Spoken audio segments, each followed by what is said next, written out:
श्री स्वामी समर्थ आपल्या यूट्यूब चॅनलवरती आपल्या सगळ्यांचं मनापासून स्वागत आहे। तुम्हा सगळ्यांना येणाऱ्या नवरात्रीच्या हार्दिक हार्दिक शुभेच्छा। माहिती आहे नवरात्र थोडीशी लांब आहे, पण शुभेच्छा द्यायला काय हरकत आहे। तर आपल्या घरामध्ये नवरात्रीमध्ये 9 दिवस आपण घट बसवतो, म्हणजे घट स्थापना करतो। देवी अंबाबाई, महालक्ष्मी, देवी गौरी, अशा विविध महागौरी, अशा विविध रूपांमध्ये आपल्या घरामध्ये विराजमान होत असतो। देवीचा थोडा का होईना अंश आपल्या घरामध्ये या 9 दिवसांमध्ये नक्कीच असतो। तर प्रत्येक जणांना प्रश्न पडतो की या 9 दिवसांमध्ये आपण देवीला रोज वेगळा नैवेद्य कुठला दाखवायचा। तर जशा पद्धतीने आपण जेवण तर दररोजच करतो, पण आपल्या प्रत्येकाचा असा विशेष ठरलेला एक पदार्थ असतो जो आपल्याला खूप आवडत असतो। तशाच पद्धतीने प्रत्येक देवीसाठी त्यांचा नैवेद्य म्हणजे त्यांच्या आवडीचा पदार्थ त्या दिवशी दाखवला जातो। त्यांना वेगवेगळ्या फुलांच्या माळा घातल्या जातात। तर नवरात्रीमध्ये कोणत्या दिवशी देवीच्या कोणत्या रूपाची पूजा करायची, त्या रूपाला कोणता नैवेद्य दाखवायचा आणि जी माळ आहे ती माळ कशाची घालायची आणि त्याच्यामुळे मिळणारी फळप्राप्ती काय आहे, तर हे आज आपण बघणार आहोत। तर 15 ऑक्टोबर रोजी नवरात्रीचा पहिला दिवस आहे। पहिल्या दिवशी आपण माता शैलपुत्री देवीची मनोभावी पूजा करतो। त्यांना नैवेद्य म्हणून गाईचे तूप अर्पण करतो। या दिवशी आपण सोनचाफा, शेवंती किंवा इतर कोणत्याही पिवळ्या रंगाच्या फुलाची माळ देवीला अर्पण करायची। यामुळे उपवास करणारा हा निरोगी राहतो, म्हणून या दिवशी गाईचं तूप आणि पिवळ्या रंगाची कोणतीही माळ देवीला अर्पण करायची। दुसऱ्या दिवशी आपण माता ब्रह्मचारिणी देवीची मनोभावी पूजा करतो।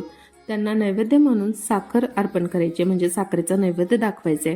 मोगरा, जाई जुई किंवा इतर कोणत्याही पांढऱ्या रंगाची माळ आपल्याला अर्पण करायचे।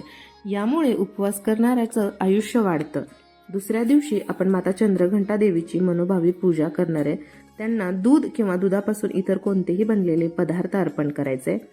त्यानंतर निळ्या रंगाची माळ या दिवशी आपल्याला अर्पण करायचे।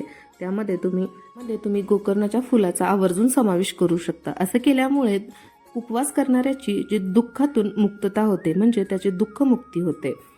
18 ऑक्टोबर रोजी आपण कुष्मांडा देवीची मनोभावी पूजा करणार आहोत। या दिवशी आपण नैवेद्य म्हणून मालपोहा अर्पण करायचा आहे। त्यानंतर आबोली, तिळाचे फुले किंवा आबोली रंगाच्या कोणत्याही फुलांचा या दिवशी आपल्याला माळ अर्पण करायचे। असं केल्यामुळे उपवास करणाऱ्याची बुद्धी वाढते। 19 ऑक्टोबर रोजी आपण माता स्कंदमातेची पूजा करणार आहोत। त्यांना नैवेद्य म्हणून केळी अर्पण करायचे आहे आणि या दिवशी बेलाची माळ आपल्याला अर्पण करायची आहे। असं केल्यामुळे उपवास करणाऱ्याचं जे शरीर आहे ते स्वस्थ असतं। 20 ऑक्टोबर रोजी आपण माता कात्यायनी देवीची मनोभावी पूजा करणार आहे। या दिवशी त्यांना नैवेद्य म्हणून मध अर्पण करायचे आणि कर्दळीच्या फुलांची माळ आपल्याला अर्पण करायचे। असं केल्यामुळे उपवास करायची क्रांती तजुमय होते।